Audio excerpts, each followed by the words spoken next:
perkenalkan. Nama saya Devi Agripina Saragi, NIM 191501064. Praktikan Kimia Organik kelas B. Destilasi merupakan metode pemurnian zat cair. Adapun prinsip percobaannya yaitu memisahkan suatu campuran zat cair berdasarkan titik didih dan tekanan uap dari zat tersebut, di mana dilakukan dengan metode destilasi pada suhu 78 derajat Celcius hingga mendapatkan suatu alkohol murni. Percobaan ini didasarkan pada perbedaan titik didih antara campuran dua atau lebih cairan. Jika dipanaskan, maka komponen yang titik didihnya lebih rendah akan menguap lebih dahulu. Dengan mengatur suhu secara cermat, kita dapat menguapkan kemudian mengembunkan kembali komponen secara bertahap. Pengembunan terjadi dengan mengalirkan uap ke tabung pendingin. Dalam memurnikan zat cair, dikenal dua proses destilasi. Yang pertama itu destilasi sederhana dan yang kedua destilasi bertingkat.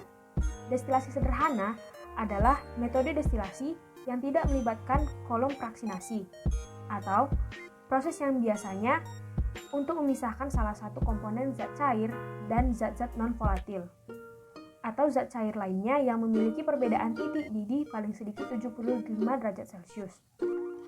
Destilasi sederhana tidak efektif untuk memisahkan komponen-komponen dalam campuran yang perbedaan titik didihnya tidak terlalu besar.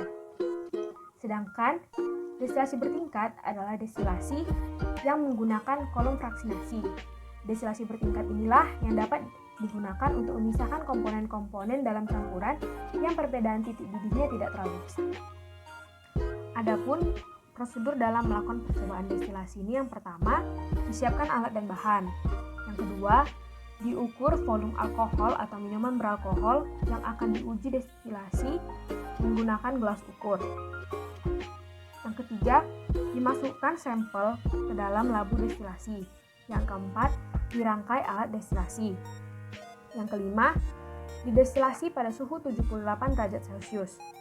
Yang keenam, ditampung destilat yang keluar di dalam Erlenmeyer dan ditunggu sampai tidak ada lagi destilat yang menetes. Yang ketujuh, disaring destilat.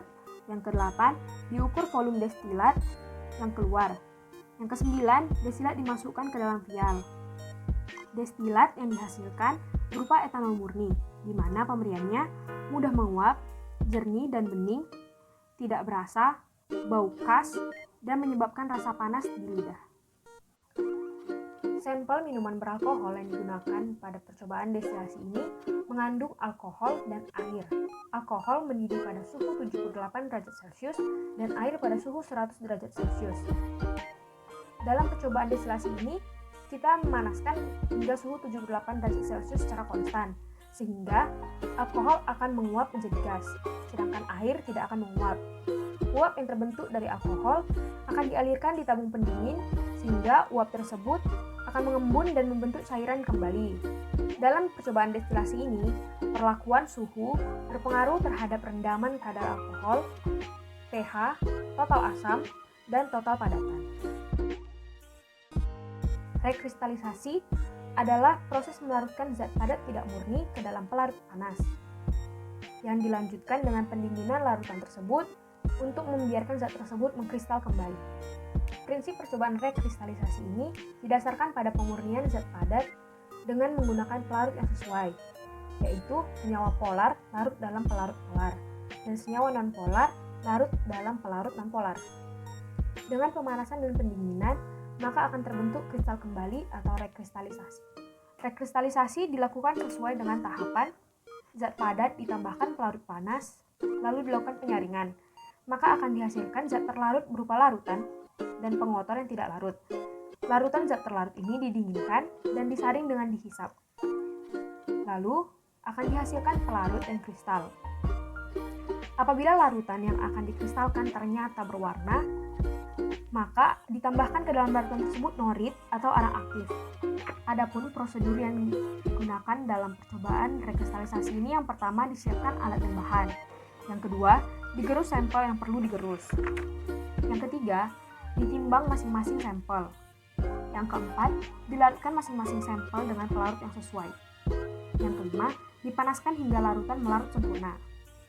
Yang keenam, diangkat dan disaring selagi panas dengan menggunakan kertas saring. Yang ketujuh, ditampung filtrat menggunakan cawan penguap. Yang kedelapan, diuapkan hingga membentuk kristal. Dan yang terakhir, dimasukkan kristal yang dihasilkan ke dalam vial dan diberi label. Sampel yang sudah disaring akan menghasilkan dua hasil, yang pertama residu dan filtrat. Residu ini berupa bahan tambahan, sedangkan filtrat ini adalah hasil murni yang akan direkristalisasi.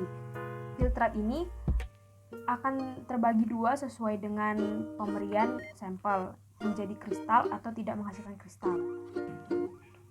Ada beberapa hal yang dapat menjelaskan mengapa kristal tidak dapat terbentuk. Yang pertama, volume pelarut terlalu banyak. Yang kedua, sistem pelarut yang digunakan tidak sesuai dikarenakan adanya perubahan pada kelarutan yang diakibatkan oleh perubahan suhu. Yang ketiga, senyawa yang akan direkristalisasikan mempunyai kelarutan yang tinggi pada pelarut yang dipilih. Sedangkan yang keempat, larutan sudah lewat jenuh.